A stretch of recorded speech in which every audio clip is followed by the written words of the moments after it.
I have Jack Davis here from Epic Yard Farm in Phoenix, Arizona, and she is going to show us how to plant ITOI onions. The ITOI onion has been in this country since the 1700s.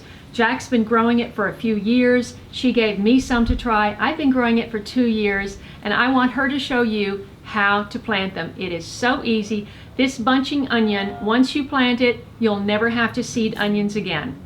Right? That's right. So we have ITOI onion here. Oh, yes. And this is planted from, so this whole clump is from one bulb I planted about 5 months ago. Wow. This is from, all from one. Nice. So they do really well in the heat. Wow. And they just keep multiplying, so It's beautiful. It smells great too. you plant one like this, about halfway in the ground with the bulb, and you cut off the top. Oh. And once you plant it, you wait a month or two, you will send up a new shoot like this. And when it gets about this tall, cut it and wait for a week. It will send out 2 or 3 new ones. That means it's gonna form additional bulbs. Okay. So the more you harvest, the more bulb it will form. The first thing I'm going to do is remove the old green top that has turned brown and papery. You can discard that, put it in the compost. And then you can separate the bulbs to plant them individually, or if they have smaller bulbs together like these two, you can plant them as one unit and it will multiply from there. And I usually leave a little bit of the paper at the top, and that will be the indicator of where I have planted the bulb. So when they're laying dormant in the ground, it's easier to spot them so you don't accidentally dig them out.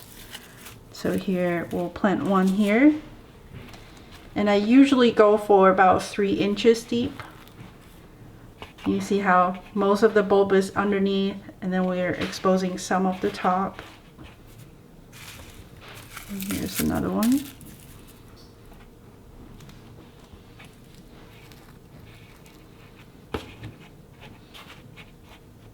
And the ITOI onion usually go dormant between end of May through early August.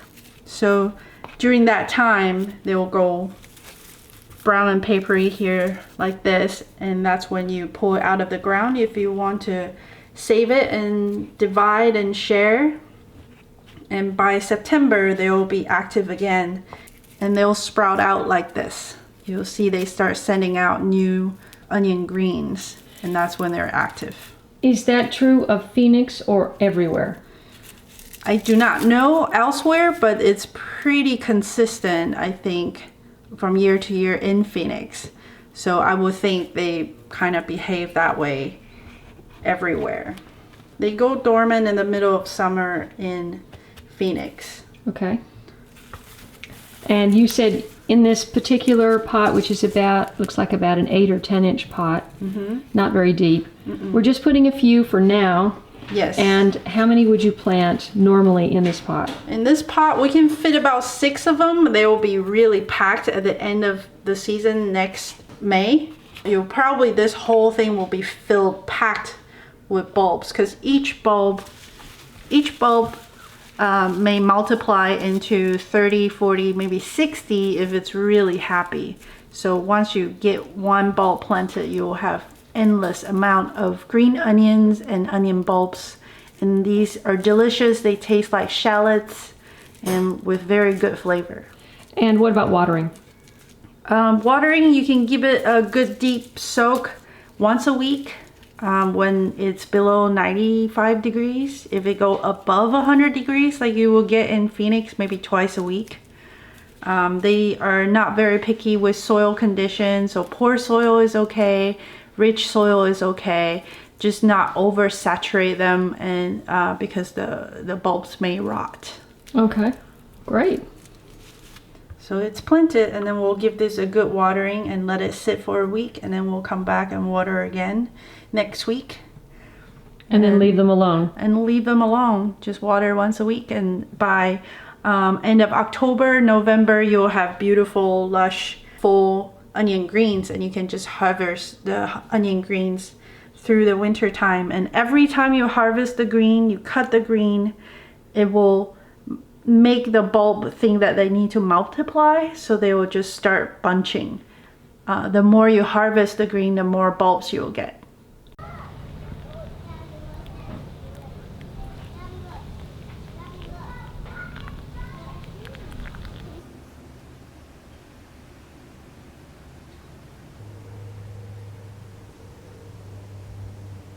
Thanks so much for watching this channel, liking my videos, and especially sharing them with your friends. Look in the description below for ways to support this channel, including ordering a new late bloomer t-shirt, and we look forward to seeing you in the next video. And if you enjoyed this one, why not try these?